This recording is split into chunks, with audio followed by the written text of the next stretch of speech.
সিদ্ধাৰ্থ 2014 পৰা দাদাক মেনেজ কৰিছে 2014 মই দাদাক লগ পাইছো আৰু তাক মই তেতিয়া পৰা চিনি পাওঁ আৰু 11.5 বছৰ হৈ গল তাক সি চাগে 6 মাহ মান আগত আহিছে বাৰু 12 বছৰেই হ'ল তাৰ ইমান বছৰত কি ইমানখিনি পইচা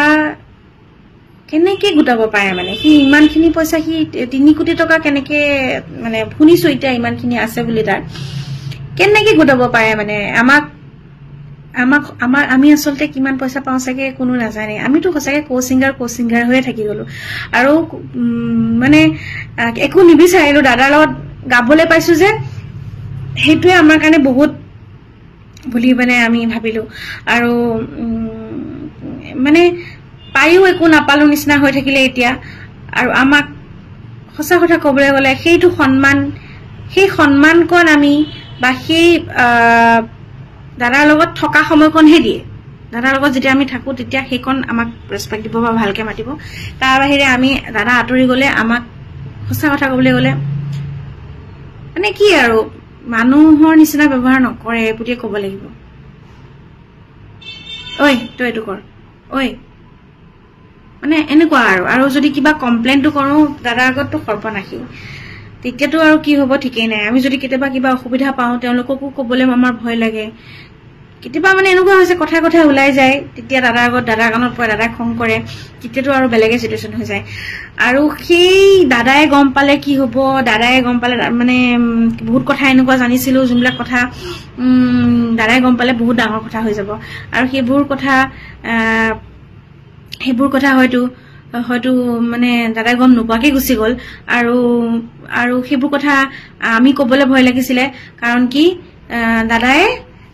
তো গম পালে দাদাৰ গৰিমা বৌ জানে সবেই কৈছিলে আৰু যে দাদাৰ ব্ৰেইনত এটা মানে স্পট পৰিছে সিজাৰ আহি পেলাই আৰু সেইটো কাৰণে হয়তো দাদাই ব্ৰেইনত আঘাত পাব এইবোৰ কথা ক'লে আৰু সেইকাৰণে আমি বহুত কথা লুকাই ৰাখিছিলো দাদাক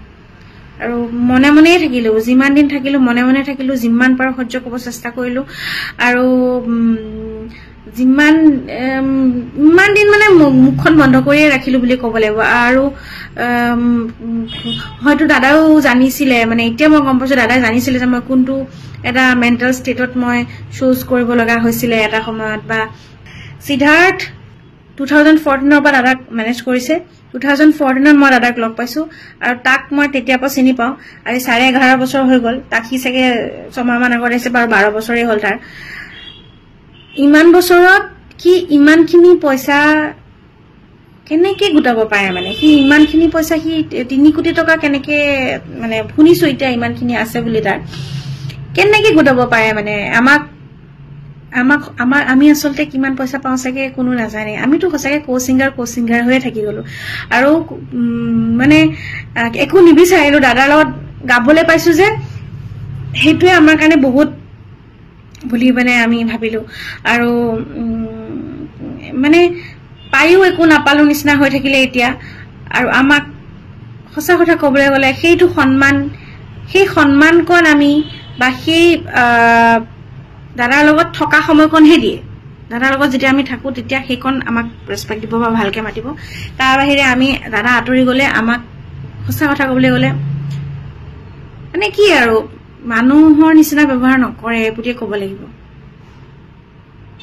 ঐ তই এইটো কৰ ঐ মানে এনেকুৱা আৰু যদি কিবা কমপ্লেইনটো কৰো দাদাৰ আগততো সৰ্বনাশী তেতিয়াতো আৰু কি হ'ব ঠিকই নাই আমি যদি কেতিয়াবা কিবা অসুবিধা পাওঁ তেওঁলোককো ক'বলৈ আমাৰ ভয় লাগে কেতিয়াবা মানে এনেকুৱা হৈছে কথা ওলাই যায় তেতিয়া দাদাৰ আগত দাদাৰ কাণত পৰে দাদাই খং কৰে তেতিয়াতো আৰু বেলেগে সিচুৱেচন হৈ যায় আৰু সেই দাদাই গম পালে কি হ'ব দাদাই গম পালে মানে বহুত কথা এনেকুৱা জানিছিলো যোনবিলাক কথা দাদাই গম পালে বহুত ডাঙৰ কথা হৈ যাব আৰু সেইবোৰ কথা হয়তো মানে দাদাই গম নোপোৱাকে গুচি গ'ল আৰু সেইবোৰ কথা আমি ক'বলৈ ভয় লাগিছিলে কাৰণ কি দাদাই তো গম পালে দাদাৰ গৰিমা বৌ জানে সবেই কৈছিলে আৰু যে দাদাৰ ব্ৰেইনত এটা মানে স্পট পৰিছে সিজাৰ আহি পেলাই আৰু সেইটো কাৰণে হয়তো দাদাই ব্ৰেইনত আঘাত পাব এইবোৰ কথা ক'লে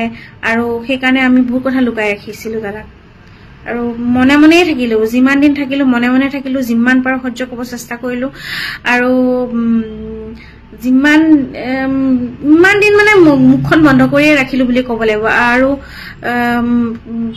হয়তো দাদাও জানিছিলে মানে এতিয়া মই গম পাইছো দাদাই জানিছিলে যে মই কোনটো এটা মেণ্টেল ষ্টেটত মই শ্ব'জ কৰিব লগা হৈছিলে এটা সময়ত বা